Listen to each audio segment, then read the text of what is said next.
La fábrica de harinas Fontecha y Cano, llamada así por sus propietarios y fundadores Francisco Fontecha y Filiberto Cano, es la única muestra del pasado industrial en la elaboración de harinas que queda en la capital. La llegada del tren a Albacete en 1855 cambió las referencias urbanísticas de la entonces villa. Más allá de la ermita de San Antón, en la zona noroeste, todo era un gran despoblado, por lo que esa amplia área cercana a la estación de ferrocarril se posicionó como estratégica para que se asentaran en ella industrias e incluso barriadas para obreros. 8 fábricas de harinas llegaron a cohabitar en aquel lugar desde finales del siglo XIX hasta la década de los años 20 del pasado siglo.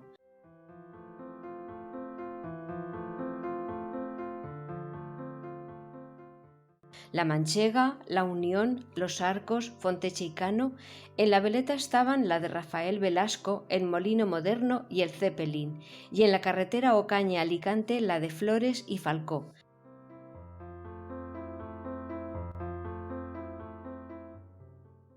Por eso a esa zona se la llamó y se la llama Barrio de la Industria. De ahí que Azorín, a su paso por Albacete, le escribiera un poema acuñando la frase «El Nueva York de la Mancha». Para que nos hagamos una idea del impacto que tuvo la llegada del tren a Albacete, basta con decir que los planos, desde ese momento y hasta bien entrado el siglo XX, se norteaban con la estación como georreferencia y no con el punto cardinal.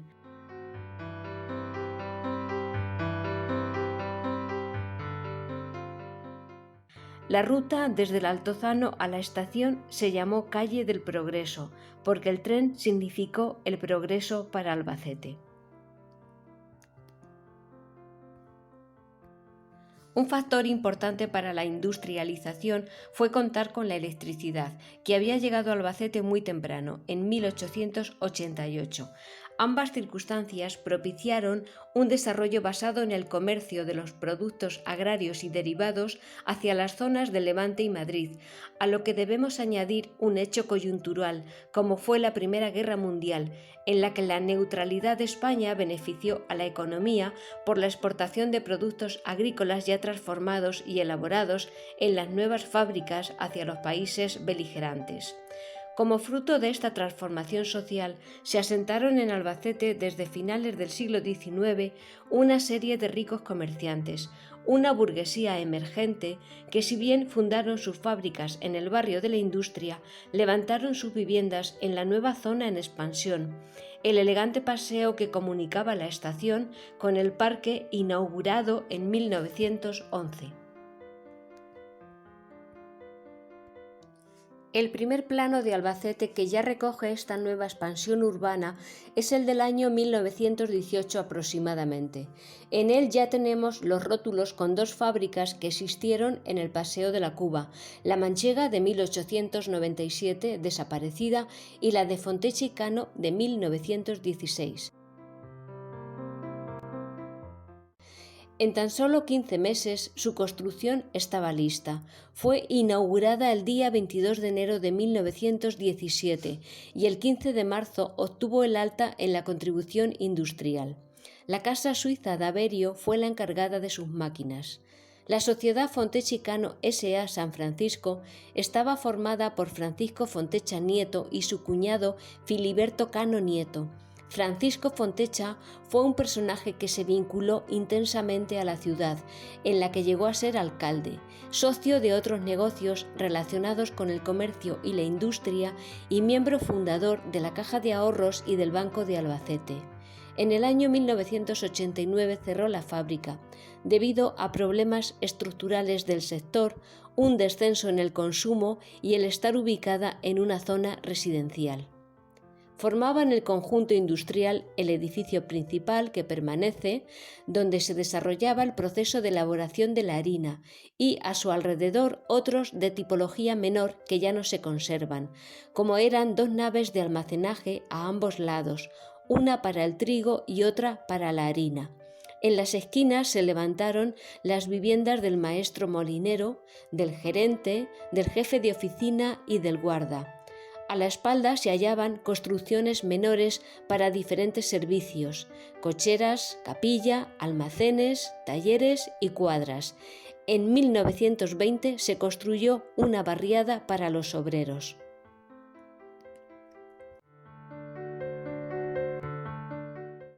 El edificio principal consta de 4 alturas rematadas por un frontón que cubre las cubiertas y le da un carácter palaciego. Su estilo es modernista, con una fachada en la que predomina la simetría y el orden. La perfecta composición de ventanas decoradas tenía como fin ventilar e iluminar el interior. El elemento más característico de la fachada es esa escalinata volada, que nunca se destinó a entrada y salida de obreros. Estos accedían por un lateral, sino que fue un elemento que realzaba majestuosamente la centralidad del edificio. Rematan el pasamanos de la balaustrada sendas cabezas de león con alegorías del comercio, la industria, la agricultura y las iniciales de los dueños, F y C, sobre sacos de harina.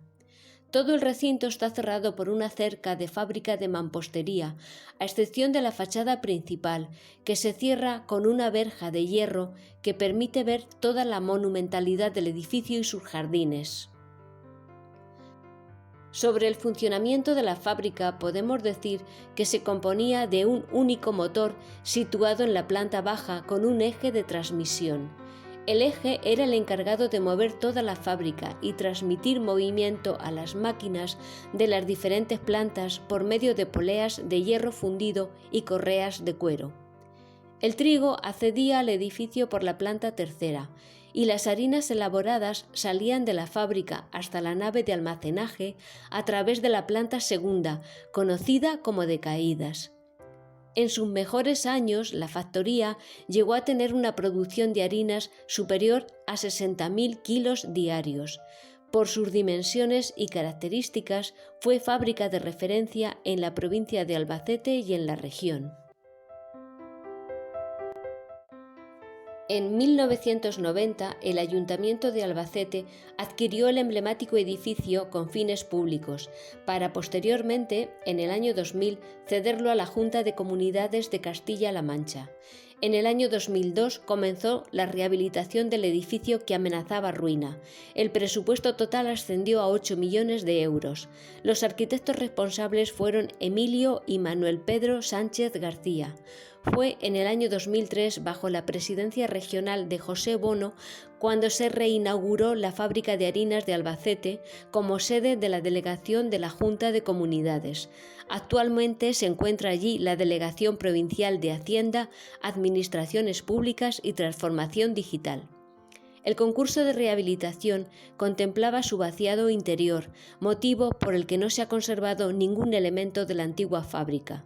Aunque solo han transcurrido 20 años, la sensibilidad hacia el patrimonio industrial ha cambiado, gracias a una mayor conciencia sobre este y su amplio abanico de manifestaciones, que incluye las industrias del pasado reciente.